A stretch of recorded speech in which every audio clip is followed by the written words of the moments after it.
Black woman. Beautiful, powerful, resilient female of African descent with skin kissed by the sun. Conversation. A talk, especially an informal one, between two or more people in which news and ideas are exchanged. We love being Black women. Black women are ambitious. Black women are confident. Black women are diligent. We are tenacious. We walk out of our houses put together. We are many shades and personalities of fabulous. But we as Black women don't talk about our dilemmas, current events, and what's going on every day that affects us. So we created this podcast as a way to laugh together, cry together, and have an open conversation about life as Black women. Oh, that's deep. Black Women Conversations.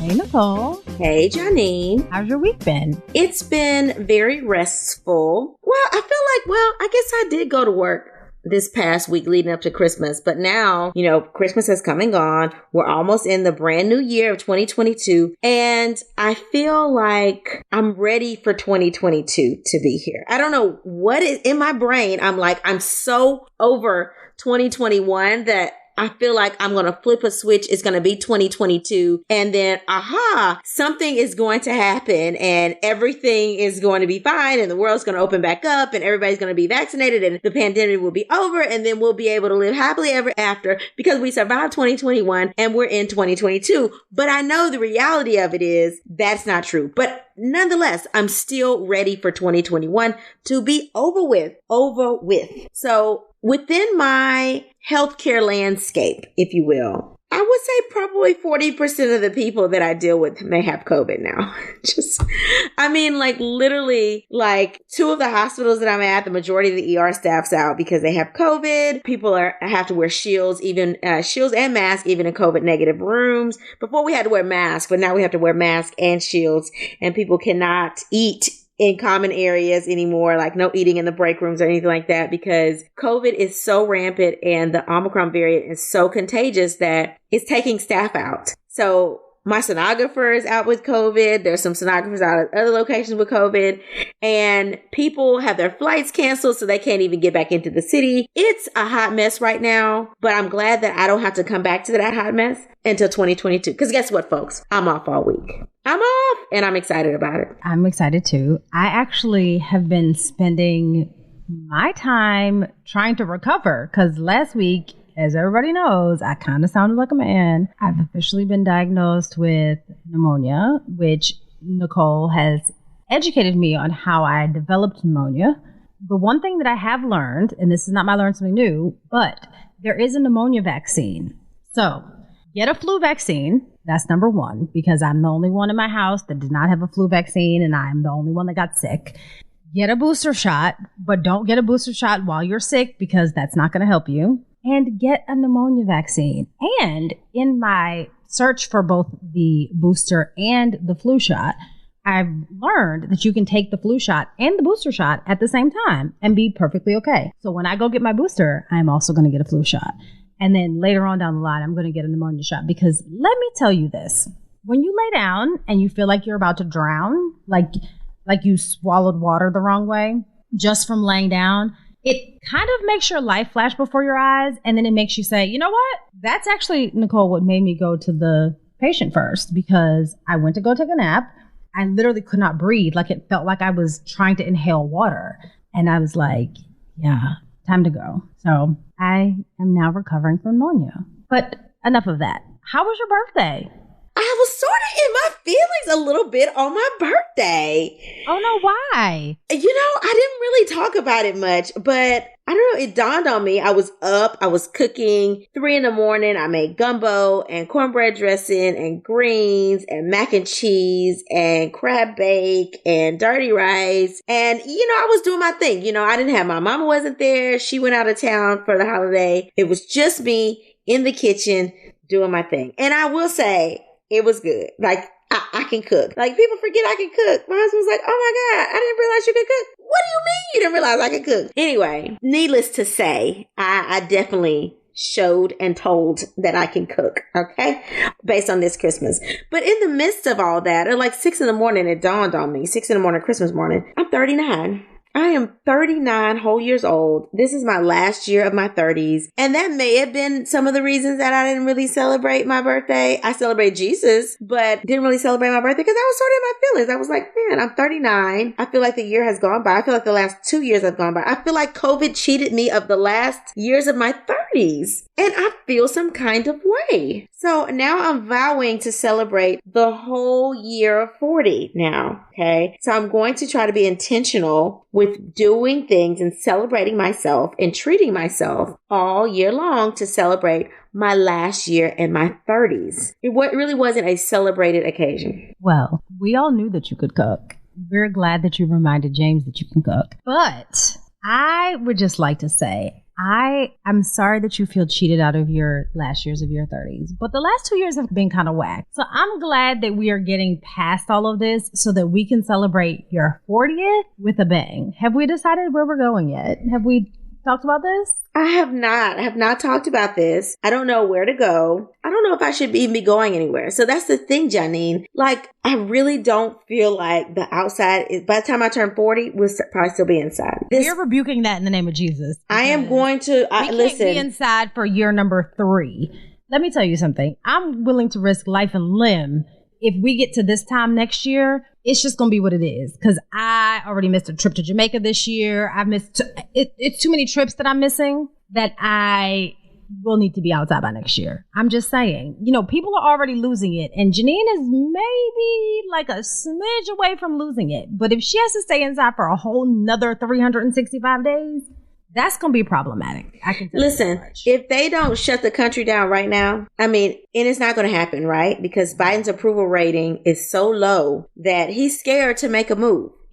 He said that he's not doing enough. The economy sucks and they still blame it on the last shutdown. But it's going to suck even more in January because guess what? Companies going to have to close down. They're going to have to shut their doors. They're going to have to limit their hours because guess what? Their employees going to have COVID. Because of the economy going down, because of all the COVID cases, they're not going to shut the country down as they should.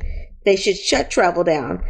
Travel's shutting itself down, right? So Biden told those people, hey, listen, y'all need to limit international travel. You got this Omicron variant in Africa and in certain parts of Europe. So listen, let's shut this down and let's not do any international travel. Who? Delta Airlines, American Airlines. We're going to monitor everything closely and we're not going to shut everything down. Guess what happened? Their pilots got COVID and now they're forced to shut it down. Yeah, they're forced to shut it down. And so that is what's happening right now is that things are being forced to shut down because their employees have COVID. But that's unfortunate because things are going to try to maneuver and keep going like it's, like it's going now. And it's just going to be this like trickle down effect of people reinfecting themselves.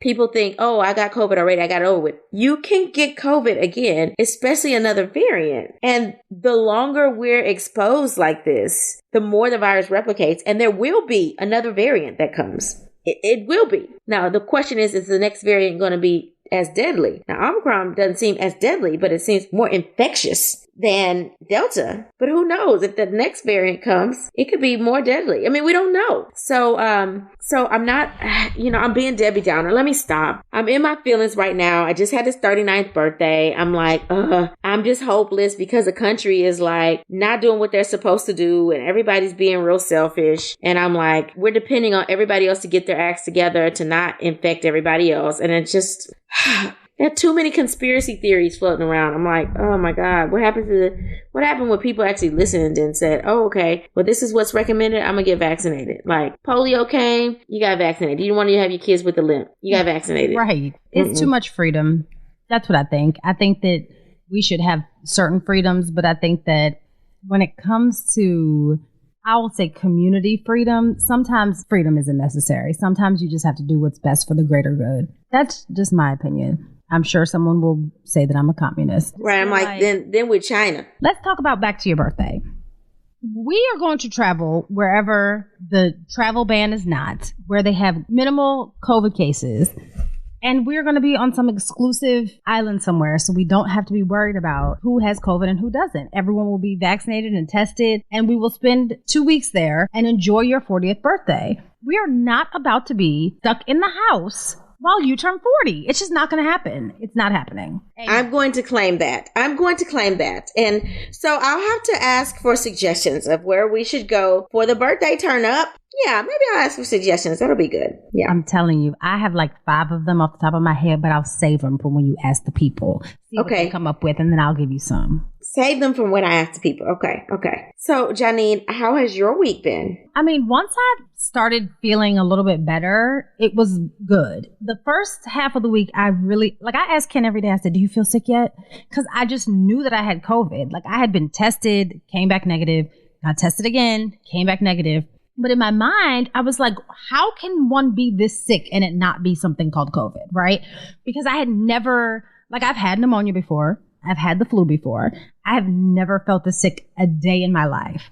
The best way that I have to describe it is like a wind-up toy. Like, it would wind me up and I would feel like I had energy at the beginning of the day. And then somewhere a couple of hours later, I'm not even talking getting to noon. I'm talking if I woke up at 9 o'clock, by 11, I was beat exhausted, like I had been running a marathon all day. And I couldn't figure out what was going on. So a couple of days ago, Christmas Eve, as a matter of fact, I did some last minute shopping and I came home and I was like, I'm going to take a nap. Ken and my father were going somewhere. They were running last minute errands. And I said, okay, I'm going to take a nap. And I laid down and it felt like I was drowning. That's the best way that I have to describe it. When I laid down, it felt like I had inhaled water. And I was like, oh, this isn't good. So I popped up and I was like, just get yourself to urgent care, because I wasn't about to sit in the ER. I don't care how bad I felt. I wasn't about to sit in the ER on Christmas Eve. So I got to urgent care, or patient first, whatever. And when I got there, they gave me another COVID test and made me sit in the waiting room. They wouldn't even treat me until they got the results back from my COVID test. So they made me sit back in the lobby and they were like, well, you don't have COVID, but here, come in this room. You're going to get a breathing treatment. They told me that I have pneumonia, which you have now taught me that probably because I had the flu first. And yeah, so since then, I think I've felt a little bit better, but I still don't have much energy. I spend most of the day doing minimal stuff, on the computer or, watching TV or reading a book or something like that. I haven't been up and about and moving around, Which is good, because what y'all don't realize is Janine is such a busybody. She don't sit down. And so I'm actually glad you were forced to sit your ass down.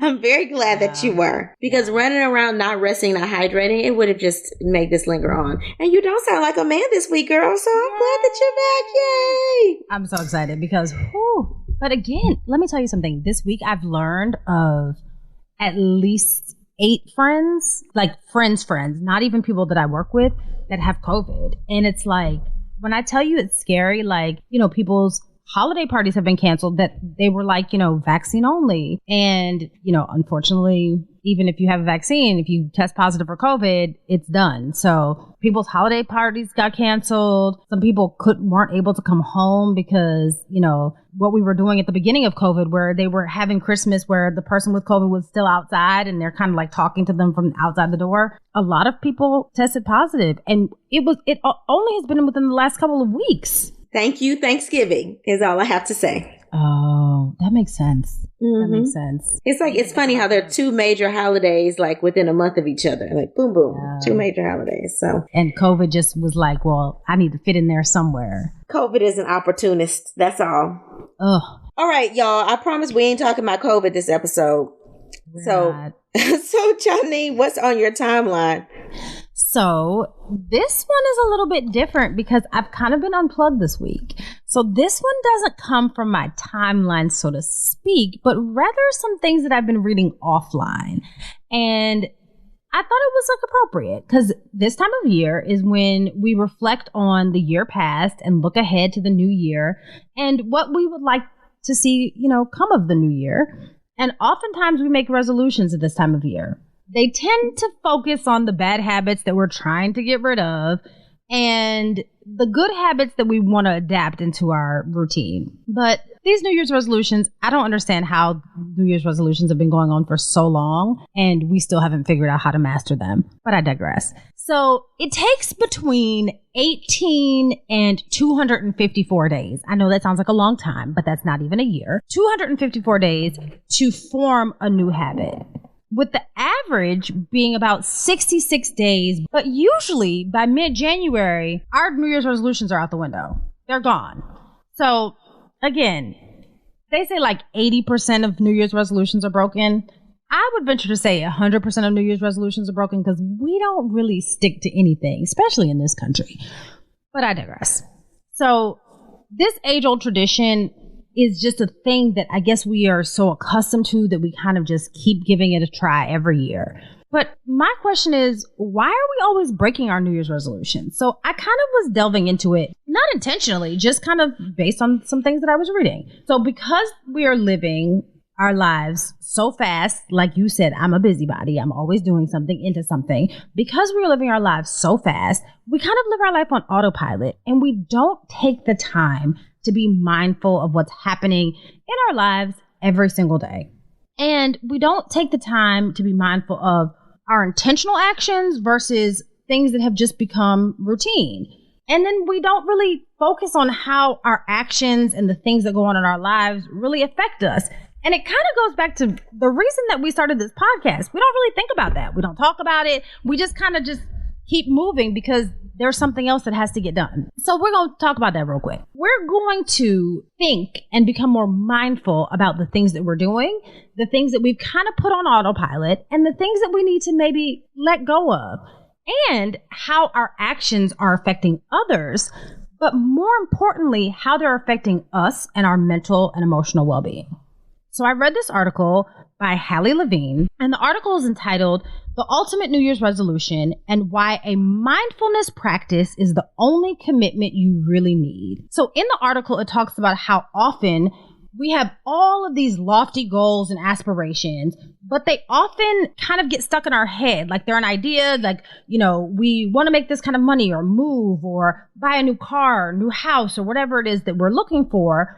But they're kind of in our head with no real action plan or actual goal. It's more like just something that we saw and we wanted to attain. So the article goes on to talk about how being mindful will help you turn those thoughts into real and intentional actions. So mindfulness helps you take the thought out of your head and turn them into tangible action items.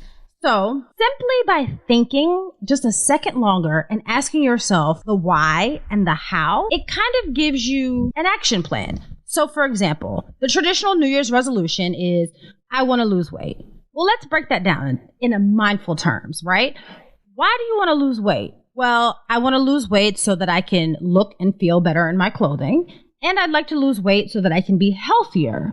So ultimately, when you break it down, you're breaking it down to you want a better quality of life because you want to look better in your clothing and you want to feel better in your clothing, and you want a longer quantity of life because you'd like to live a healthier life, and then in turn, hopefully you live longer. So a mindfulness practice would take the idea and deduce it to the most simple goals and then ask yourself the how. And the how is the method that you use to achieve those goals. So by being mindful, you would think, okay, well, yeah, I want to lose weight. How am I going to do that? Well, you don't say, I'm going to lose 50 pounds by tomorrow, because that's silly and it's unrealistic and you're putting extra undue pressure on yourself. What you think about is, what do I like to eat? What do I actually enjoy eating? How do I feel when I'm eating it? And usually when you ask yourself those things, it will direct you in the path of the more healthier foods rather than the fast foods or the things that we eat that have a ton of sugar. So if you think about how you feel before you eat the food, you generally feel hungry. That's how most people feel before they eat, or sad or upset if they're emotional eaters. And then you think of, once you eat the food, does it make you feel better? Do you feel full? Do you feel satisfied? Was it tasty? Was it tantalizing? Or was it just okay?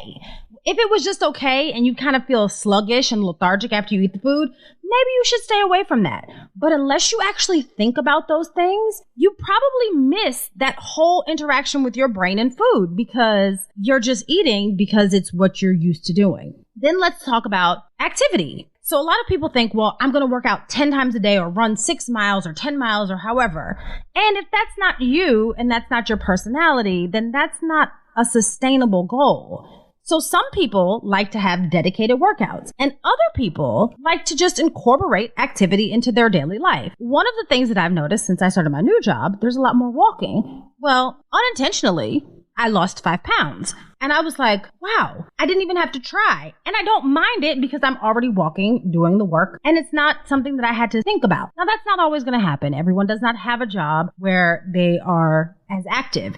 But my saying this is, if you would rather incorporate activity into your daily life, rather than it being a dedicated activity to focus on working out, that could help the way that your body responds to the activity. And then also thinking about, how did you feel before you did the activity? And how did you feel after? Do you feel more refreshed? Do you feel more energized? Being mindful and tuned into your body when it's happening.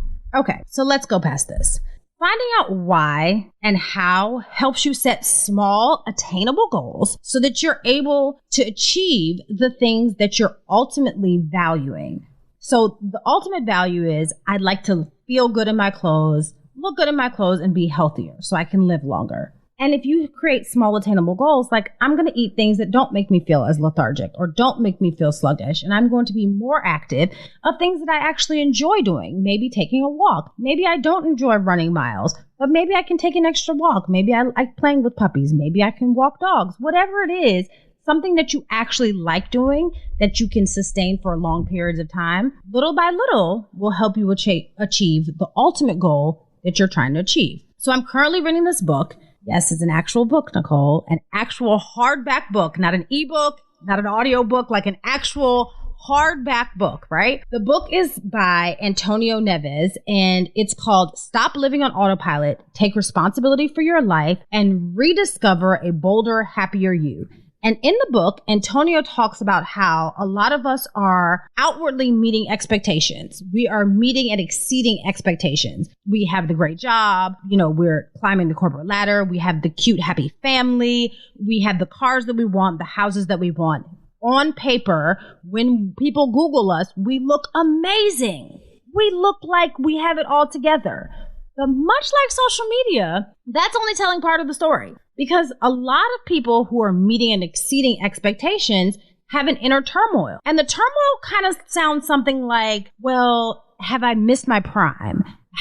Is it too late to start this? Is it too late to follow my dreams? Did I make the wrong decisions here? It's a turmoil that we constantly go through re-evaluating and kind of like honestly bashing ourselves to say like, okay, this is great, but I'm still not happy here. I say that to say, I'd like us to enter into this new year and give ourselves some grace, right? Because the last 2 years have been very difficult. We thought 2020 was hard, but 2021, I should say, proved to be even more difficult, to be very honest. We're ready to be out of this pandemic. People are still passing away. Things are still happening. And now people are not as mentally and emotionally stable as they were because they've been cooped up in the house. So things just started going even more haywire. So in 2022, I'd like for us to give ourselves some grace. I'd like us to realize that we are really kicking ass and taking names. We really are. Like, we've made it through 2 years of a pandemic. There are not many people in the history of the world that have made it through a pandemic. So pat yourselves on the back for making it through a pandemic. And we are still achieving our goals. So let's be okay with the fact that we're doing a good job and understand that we're still getting new jobs. We're still buying new houses. We're still buying new cars. We're still getting our children into the best schools and social clubs. We are still doing our thing. And it's okay that we have some self-doubt, but let's not let that self-doubt take over. Let's also check in with ourselves and see how we feel. Let's be mindful with the way that we feel. So we can achieve all of these amazing things and be amazing people and still not feel whole. So let's check in and see the things that we actually enjoy doing and some of the things that maybe we're just doing them because they're tradition or practice or things that we're used to doing. And let's set realistic goals for ourselves.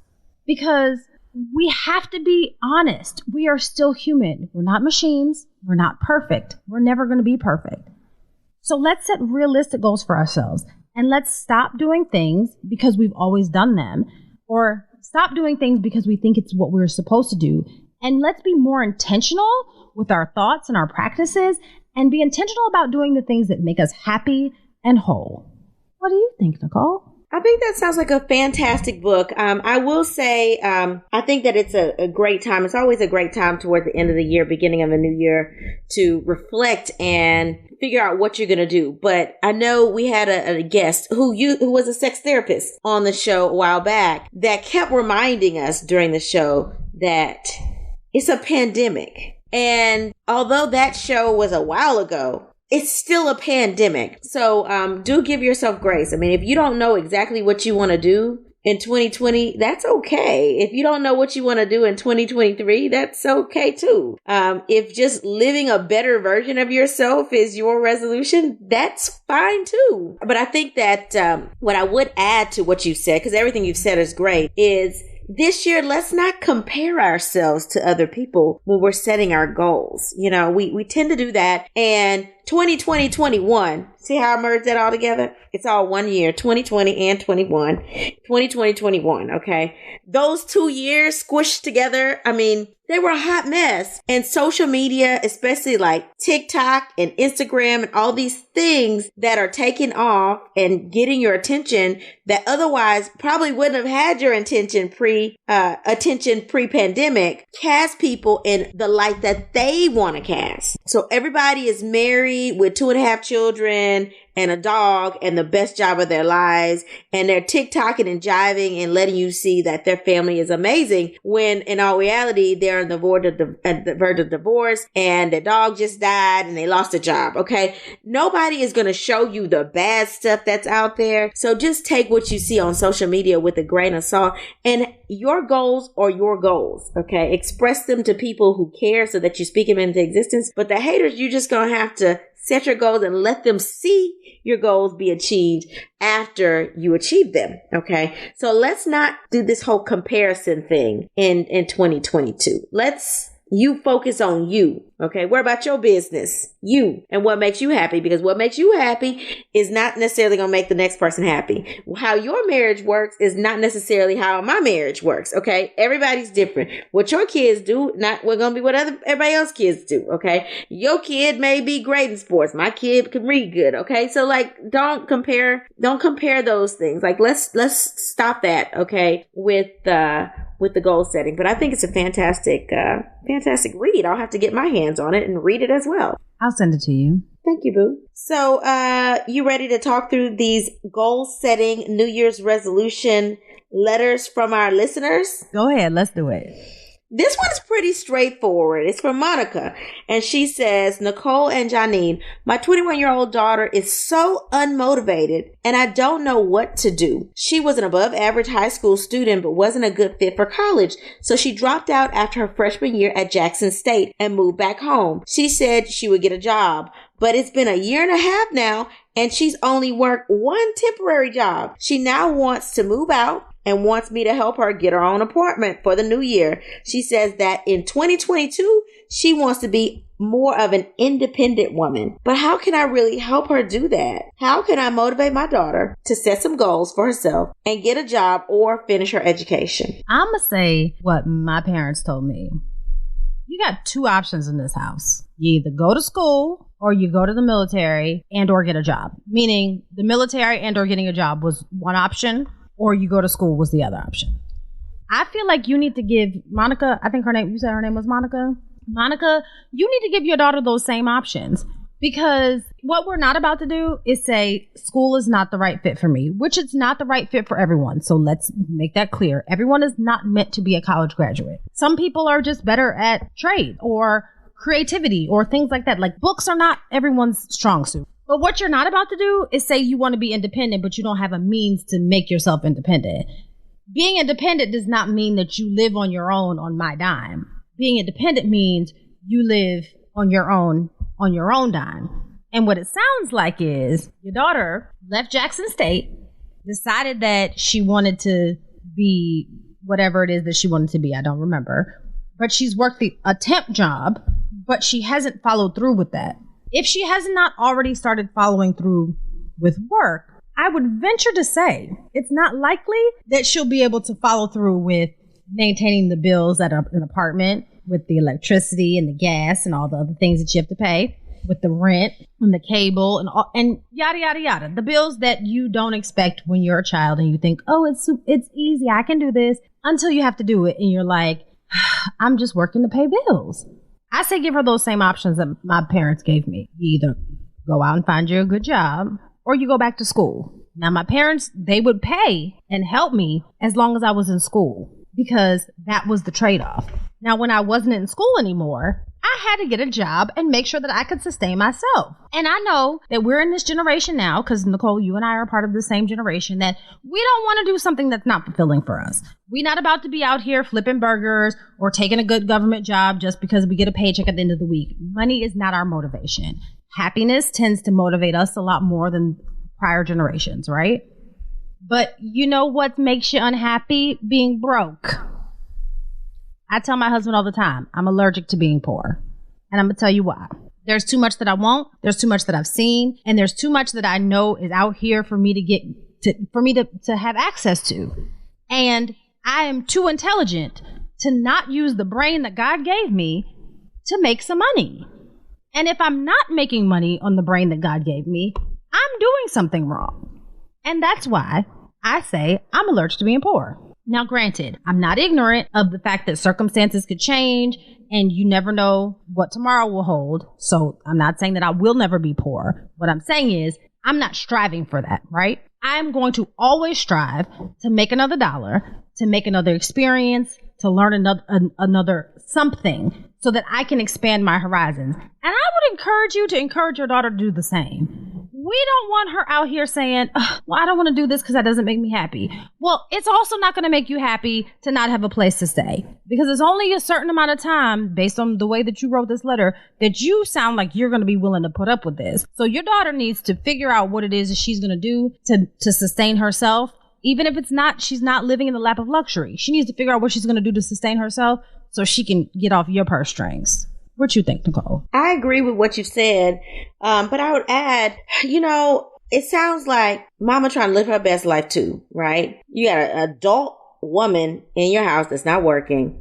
She wants to be independent, and she says 2022 is about being Miss Independent, right? But that means she has her own bag too, okay? So what I would do, if you really want her out your house, I would say, hey, let's come up with a plan, okay? I will loan you the money for your down payment on your apartment and your first month's rent if you have a job, and you have to pay me back over the 6 months. So what is your plan to make sure you can afford your job plus save a little bit to the side to pay me back a certain portion of this money every month until you paid it off for 6 months?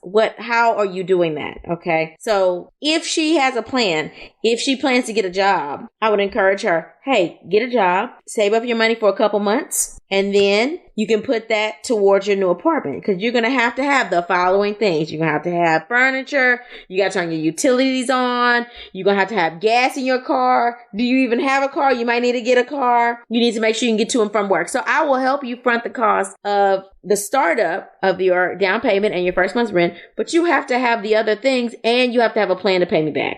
Okay. That may require you working overtime. That may mean you can't shop and buy a new outfit every time you want to go out. That may mean you're not going out, because you have to sacrifice these things in order to be independent. This is what grown women do. And if she can't come to terms with the plan, or can't come up with the plan, then we have to give a little bit of tough love to make her uncomfortable, okay? Because you telling her no and her staying in the house, she's like, well, I guess I'll just go to my room and watch TV and do my TikToks and have my boyfriend over here, right? No. You want to be a child?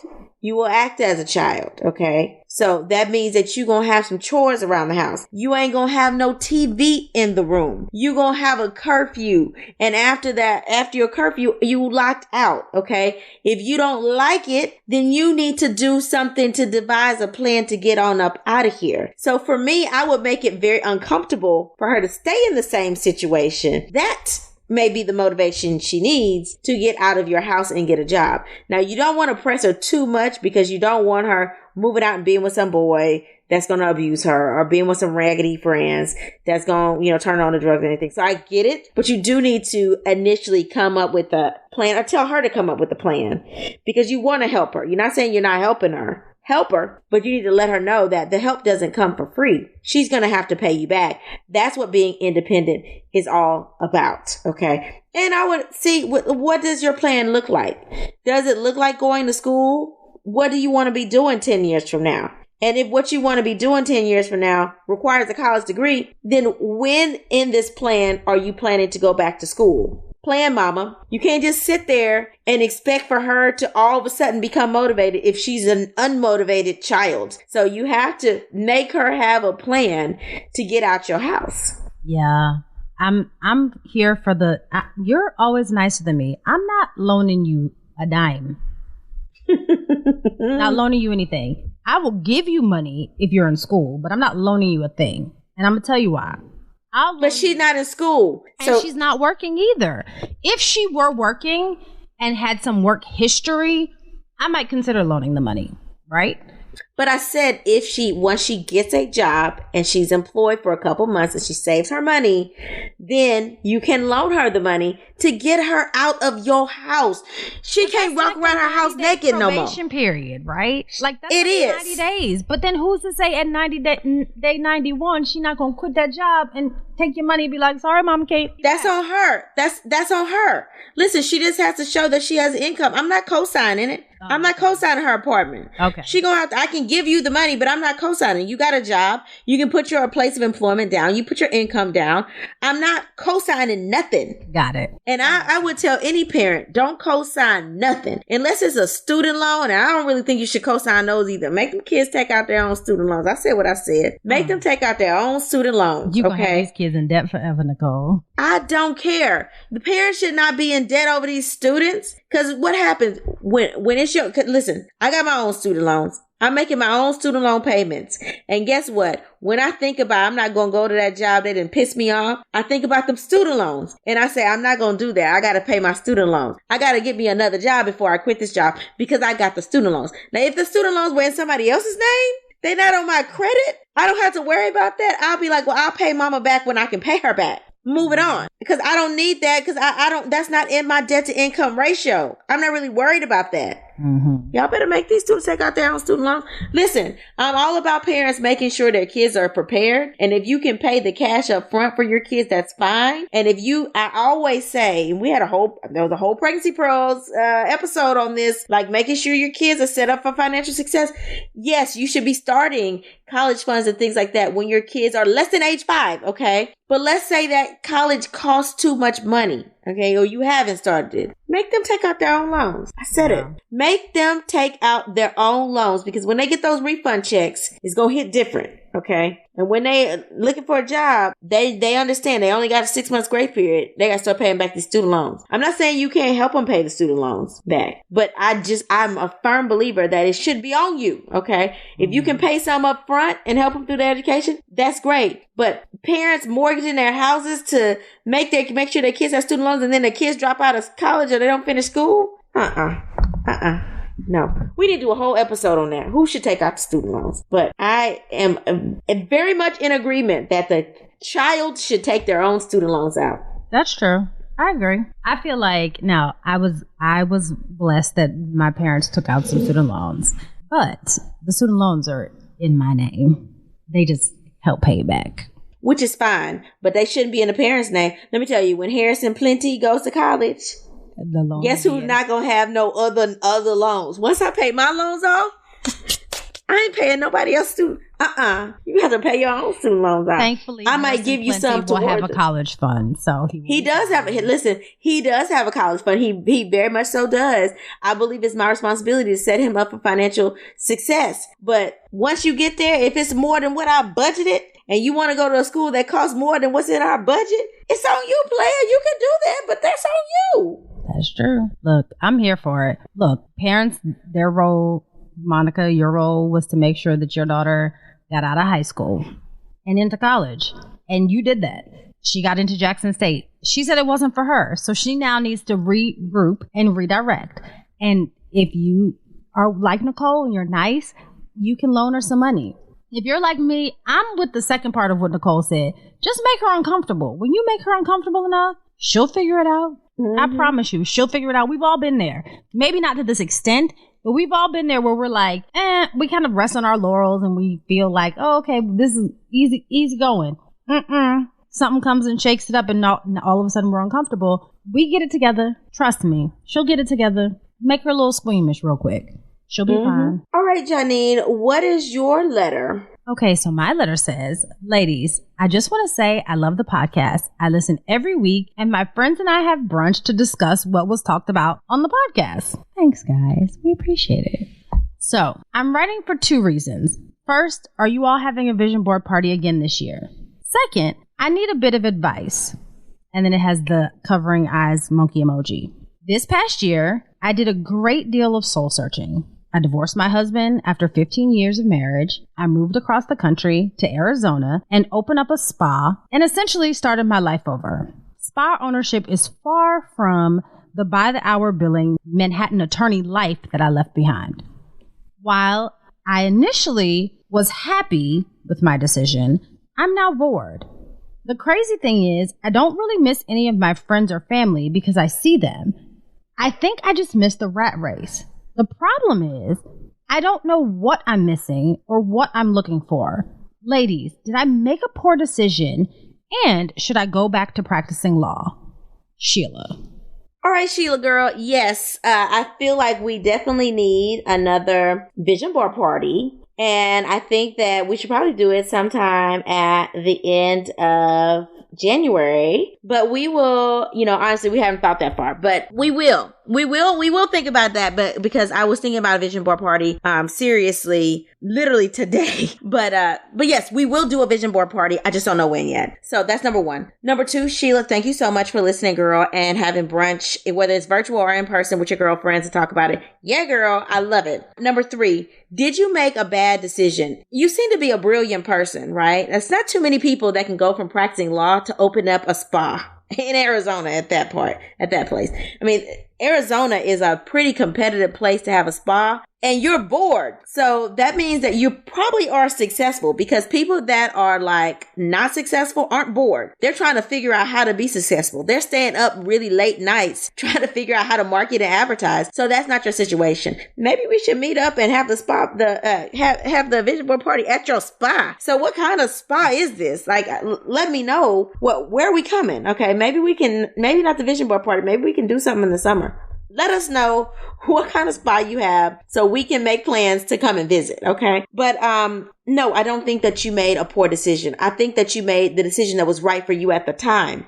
And at the time, you were tired of practicing law. Law can be very stressful, okay? And I don't know what kind of law you practice, but that is a very stressful job. And it is a rat race, okay? And sometimes when you're used to being busy, and then you slow down and you take a more relaxed role, although a lot of people would argue being a business owner is not a more relaxed role, it can feel like, oh, am I missing something? Am I doing something, wrong? I would say if your spa is flourishing, take a break for a second. Like, really sit back and enjoy what you've done. And at the end of the day, if you're like, I really miss law, then could you go back to Manhattan and practice law there? Of course you can. You can get somebody to run the spa. You can check in on remotely. Even if you wanted to work part-time law, you can. And I say going back to Manhattan because I know that was a super hard bar.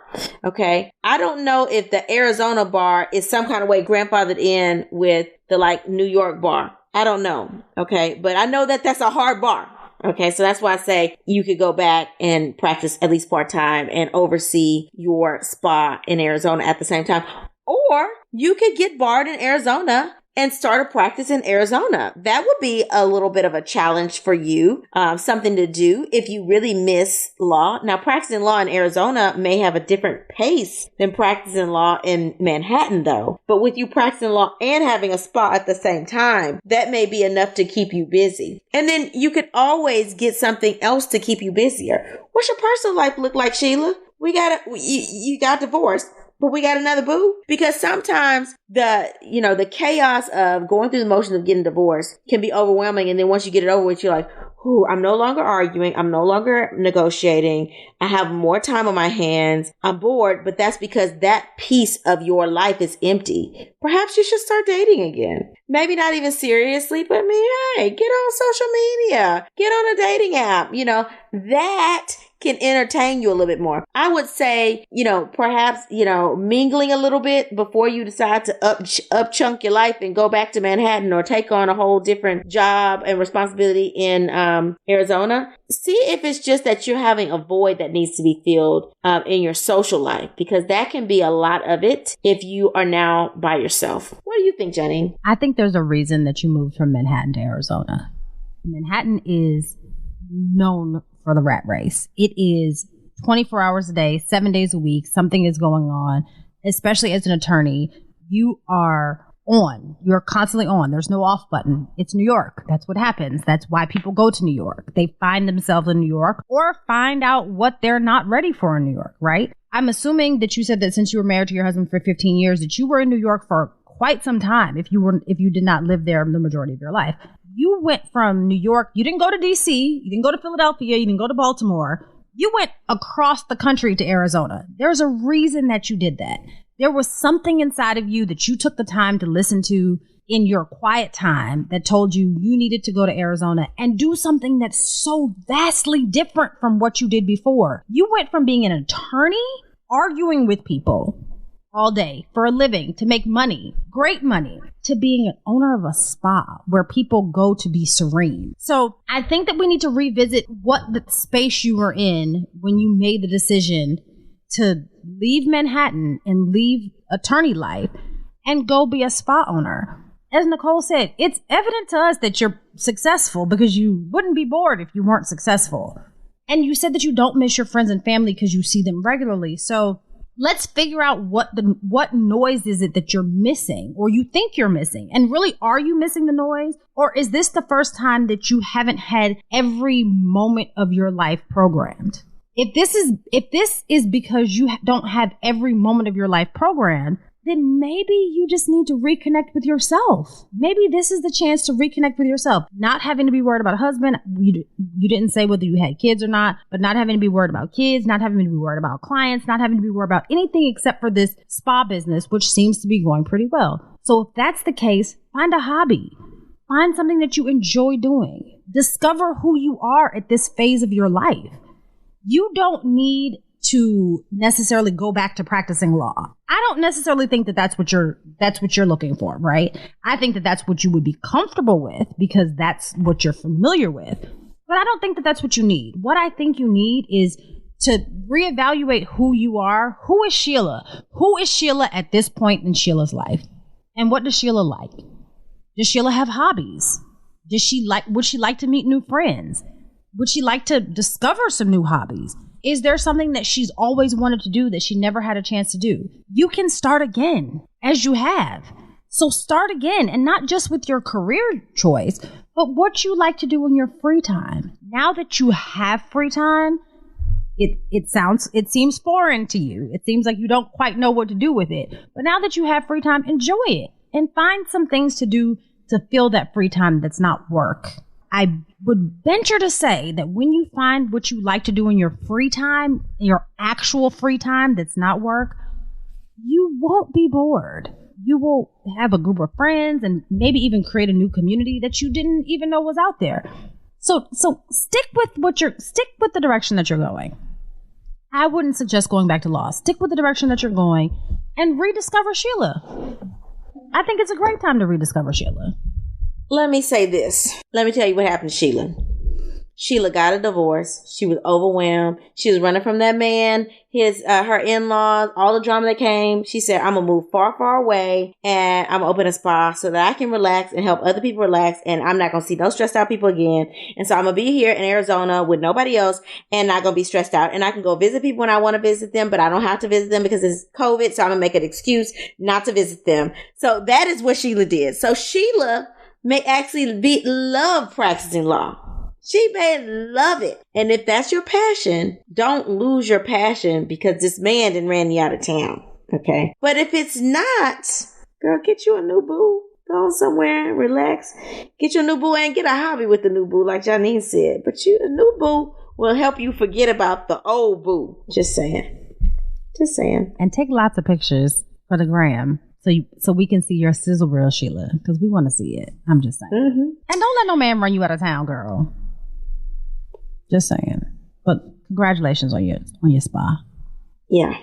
We want to know where it's at. Please write us and tell us where the spa is, please. We'll come visit. All right, Janine. So what did you learn new this week?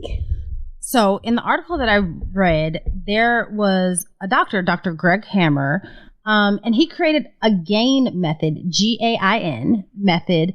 And the GAIN method is to promote well-being in mindfulness. So GAIN stands for gratitude, acceptance, intention, and non-judgment. So gratitude is a daily contemplation of the things that you truly are grateful for. So the things in your life that you may take for granted, just taking a moment to be grateful for them. Acceptance, the serenity prayer, accepting the things that you can't change, the courage to change the things that you can, and the wisdom to know the difference. So the things that you can't change, accept them. Don't make yourself crazy trying to change things that you don't have control over. Intention. So Dr. Hammer said that our brain is wired to have a negative bias, right? And the best way to combat that is to intentionally focus on the good things. So he suggests thinking of 3 things good that has happened each day, and it will help you rewire your brain for happiness as opposed to pessimism. And non-judgment. And non-judgment kind of goes along with acceptance, and it's accepting things without judgment. And so the intention is that you stop judging others for actions that you don't know, and you stop judging yourself by comparison. So that's what I learned. The GAIN method. The GAIN method. Okay, so what I learned was that vision boards, although the concept of them, that we didn't call them a vision board, they were around for a really long time, but actual vision board parties started to become popular in 2010. Okay, 2010. I didn't know that because I wasn't doing vision boards in 2010. I wasn't. Listen, I was in residency at that time, and I know I wasn't doing a vision board, but whatever. And National Vision Board Day is the second Saturday in January, and it was submitted by Kellen Lutz and Ryan Daly in June of 2015 and became announced as a holiday the following month in July of 2015. So it's always the second Saturday in January. So this year, or the 2022, is January 8th. That's National Vision Board Day. Think we can get a vision board party by then? We can try. Let's not hold ourselves to it. We can be mindful that we would like to have a vision board party by then. Let's see what the people think. We'll ask them. So, Janine, with all this goal setting, let's talk about what our goals are going to be. And we don't have to talk about them in detail because obviously we have a vision board party. But what are a couple of goals that you'll be setting for 2022? So I have 3 goals, and not in any specific order, but these are the goals that I've been thinking about as I lead into 2022. And of course, one of them has to do with me having work-life balance. And I think I've mentioned that before. But the first one is to be kinder and more patient to others, because these last 2 years have been difficult. And you never know what people are going through. And little things are making people snap. So just having a little bit more kindness, a little bit more patience, and understanding that I don't know how terrible someone's day could have been. I would also like to be more diligent about reading, and specifically about reading the Bible and seeking God for the things for everything, not just the things that I feel like this is difficult and I need him for, but just everything. Just, what should I eat today? Maybe, I need to seek him more diligently about those kinds of things. And then the last one, and like I said, these are not in any specific order, but being more open-minded to learn from everyone. So I think that, sometimes we get into this thought that only people who are smarter than us, like book smart, can teach us something. And the one thing that I have learned, not necessarily over the past few years, but throughout life, is that everyone can teach you something. No matter what their walk of life is, no matter what their level of education is, you can learn something from everyone. So those are my goals. What are some of your goals this year? I like that. I really like that. All of your goals are like thought-provoking goals of being a better person, which is great. I'm trying. I need to work on it. I do.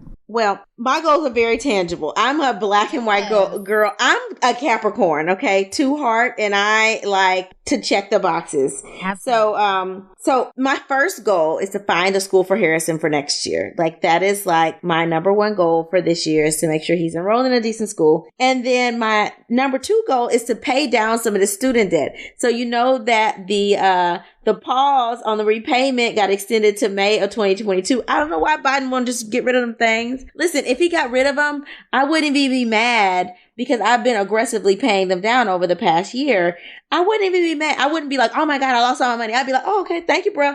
I would not be mad. Like some people be like, I've already paid my loans off. I'd be mad if he forgave loans. Why? I have paid more in loans than 85% of the country, okay? Because I have a lot of them. So if he decide to wipe the rest of them out, listen, I'm going to be bad. I won't. But I'm going to try to aggressively pay some down, especially before May. So I'm going to be like moving bonuses and things like that. And then the third, I want to do more public speaking. So I want to work on being more of a public speaking figure. So that's my goal for 2022. I love them. Okay, so I'm excited. I love school searches. So I'm super excited to figure out where you're going to send Harrison to school. So I love that. That's my thing. Like, I don't know if you knew that about me, but I did know that. School. So I'm very interested to see that. And I'm super excited. I mean, the student loans, I figured you were going to handle that because I saw you post about it the other day and I was like, oh, thank you for keeping on top of the student loan info. But I'm super, super excited about the public speaking. I'm here for this and I'm here to help you do it. So when I call you and say, hey, here's the said speaking engagement, don't ignore my call, okay? I won't ignore your call. But you know, it's funny because I see your eyes and I'm like, wait a minute, should I have said that? It's too late now. It's recorded in history forever. All right, Janine. So you ready for the motivational moment? I am. Let's do it. So the motivational moment comes from Edith Lovejoy Pierce. So she was like an early 1900s poet. And she said, we will open the book. Its pages are blank. We are going to put words on them ourselves. The book is called Opportunity. And its first chapter is New Year's Day. So make your story worth reading. Until we meet again. Pray, work, slay. And show off your melanated excellence. Bye! Oh, That's Deep, Black Women Conversations is produced by Nicole Lee Plenty and Janine Brunson Johnson. Executive producer, Ken Johnson. Get the Oh, That's Deep, Black Women Conversation podcast on Apple Podcasts, Spotify, Stitcher, Google Podcasts, or where you get your podcasts. Please subscribe and rate us. You can follow Oh, That's Deep, Black Women Conversations on IG at Oh, That's Deep, BWC. Oh, That's Deep, Black Women Conversations is a Mean Old Lion Media production.